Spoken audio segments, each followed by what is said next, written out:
Hello everyone, welcome back to my YouTube channel. This video I'm solving problems on integration by substitution. So let's start with another problem. Integration of sine x into sine of cos x. Now let me split this as sine of cos x into sine x dx. As I mentioned earlier, two concepts which you have to keep in your mind when we think about substitution. First thing, we come across function and derivative. Function can be anywhere, but always we'll get derivative into dx. Second thing, we'll come across function of a function. You can see here sine of cos x is there, so it has two trigonometric functions. So most of the cases the function of function, but you have that we have to take it as substitution. Now let me take cos x as t, and when we differentiate cos x we get minus sine x. So when we differentiate on left hand side we write dx because we have variable x, and when we differentiate t we write dt. So minus sine x into dx equal to dt, but here we have only sine x into dx, so sine x into dx will be minus dt, sending this minus to the other side. Now substituting in the given function, so integration of sine cos x is taken as t and sine x into dx is minus dt. So minus 1 is a constant, I'll take it out, and integration of sine t dt.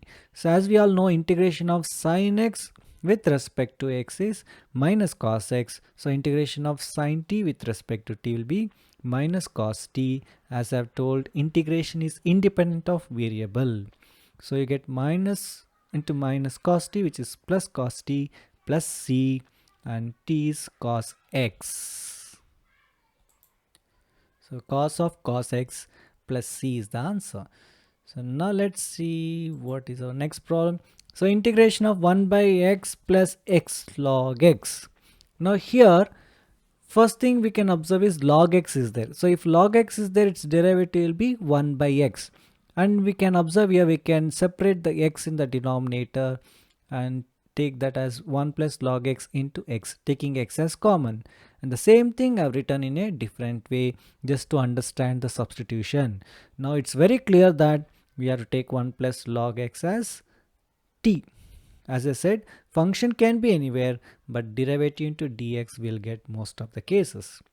So 1 plus log x I'm taking as t, and differentiating both sides you get 0. 1 differentiation of 1 is 0 plus differentiation of log x 1 by x, and put the bracket, and since we are differentiating x term write dx, and differentiating t you get 1 into dt.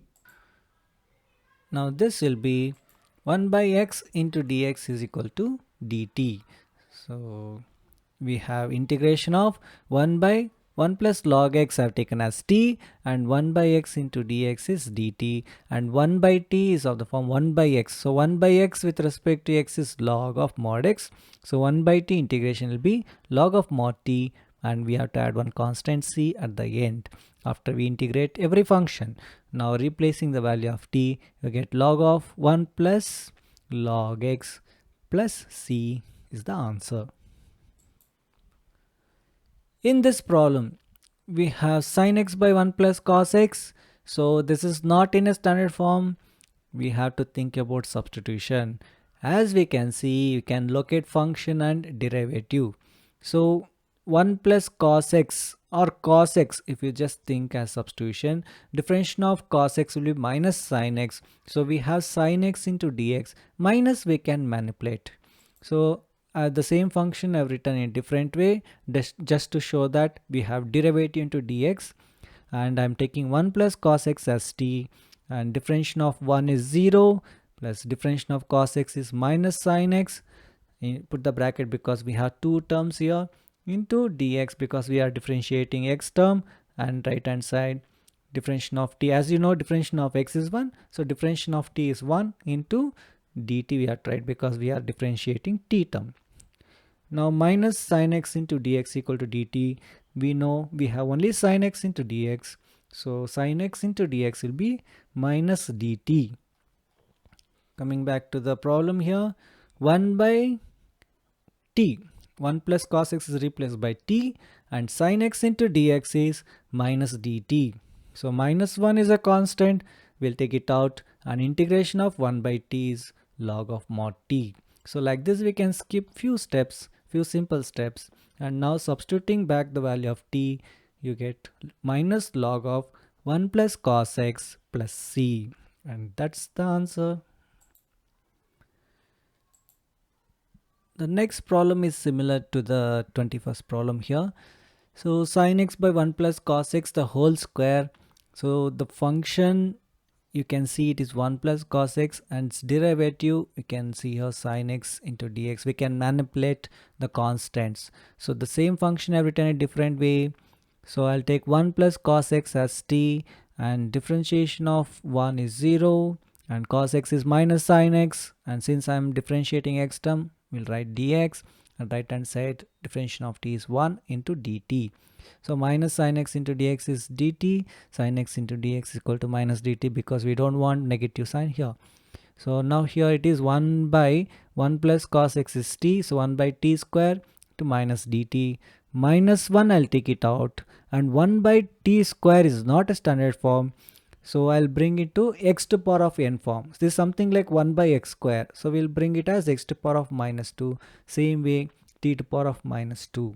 Friends, whatever we have done related to x, the same thing applies to t also, same thing applies to any other variable also. Now this is t to power of n form, which is t to power of n plus 1 by n plus 1 plus c.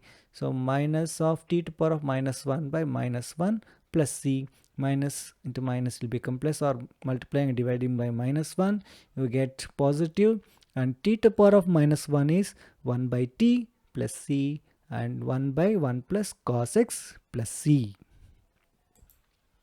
Okay, here is another problem. Integration of x by 9 minus 4x square. Now here the function and derivative, how to locate. See, as I said, always we'll get derivative into dx. So x into dx we have here, the same function I'm writing in a different way. And now let's see what we get when we differentiate the denominator. One more thing, x square differentiation is 2x and 9 is 0. So constant we can manipulate. Somehow we are getting x term. So that is one basic idea here. So I'm taking 9 minus 4x square as t. And when I differentiate 9, it is 0. Minus 4 into differentiation of x square is 2x. So putting the bracket and writing dx. So if you don't put the bracket, this dx will be applied to only one term. If we have some other term other than 0 here in this case. So on the right hand side dt, because 1 into differentiation of t is differentiation of t is 1 into dt. So minus 8x into dx is equal to dt. I want only x into dx, so I'll keep x into dx and send minus 8 to the other side. So dt by minus 8. Now the substitution is 1 by t, because 9 minus 4x square I have taken as t, and x into dx is dt by minus 8 or minus dt by 8. So minus 1 by 8 is a constant. I am taking it outside, and integration of 1 by t with respect to t, as I have discussed earlier, it is log of mod t. Now substituting back the value of t, which is 9 minus 4x square. So the final answer is minus 1 by 8 log of 9 minus 4x square plus c. Always put mod for log of any function. Here comes the next problem. Integration of x square by 2 plus 3x cube the whole cube. As I said, locating the function and derivative is a main thing related to integration by substitution. Now here x square into dx is there. So if we want to get x square, then as a derivative, then the function should have x cube as one of the term, because x cube differentiation is 3 into x square. So that's very clear here that we have to take 2 plus 3x cube as t. And one more concept is this 2 plus 3x cube, the whole cube is function of a function. So this term we should take it as t. So 2 plus 3x cube I'm taking as t, and then differentiating 2, you're getting 0 plus 3 into differentiation of x cube is 3x square. That is constant into function. We can take constant outside and differentiate the function. So we get here 9x square into dx equal to dt, but we have only x square into dx, so that will be dt by 9. Now coming to this problem, integration of 1 by t cube, and that is I'm replacing 2 plus 3x cube by t, and then x square into dx as dt by 9. So I have 1 by 9 as a constant, I can take it out, and 1 by t cube is not in the standard form, so we'll write that as t to the power of minus 3, which is of the form t to the power of n. And now 1 by 9, t to the power of n plus 1 by n plus 1 plus c, that is t to the power of minus 3 plus 1 by minus 3 plus 1. So 1 by 9 t to the power of minus 2 by minus 2 plus c, and then my 1 by minus 2 I can write as minus 1 by 2, that will become minus 1 by 18, that is 1 minus 1 by 9 into 1 by 2, that is minus 1 by 18. And what is t is 2 plus 3x cube, so I'm replacing that value, the whole to the power of minus 2 plus c. We can also write this as 1 by 2 plus 3x cube the whole square. Let's move on to the next one. So here integration of 2 cos x minus 3 sin x by 6 cos x plus 4 sin x. So here, as I said, derivative into dx will get, so you can observe here the numerator will be the derivative and denominator will be the function with where we have to manipulate the constants. So I'll take the 2 6 cos x plus 4 sin x as t, and then differentiating both sides. So 6 into cos x is differentiation is 6 into differentiation of cos x is minus sin x, plus 4 into differentiation of sin x is cos x. So put the bracket and write dx. If we don't put the bracket, this dx is applied to only this or related to this, and this will become separate. And right hand side dt. As we observe here, we have 2 cos x minus 3 sin x. So I have something different here. So we have to take some common term here so that I get minus 3 sin x. So I'll take 2 as common. So you get 2 into minus 3 sin x plus 2 cos x into dx. And I want only this term. So I'll take 2 to the other side. Now coming to the substitution, 1 by t and this term, that is 2 cos x minus 3 sin x into dx is dt by 2, and 1 by 2 I'm taking out, and integration of 1 by t is log of mod t, and replacing the value of t you get log of 6 cos x plus 4 sin x plus c. So let's see some more problems in another video. Friends, if you are not subscribed to my channel, please subscribe and hit the bell notification icon so that you don't miss any important videos. Thank you for watching.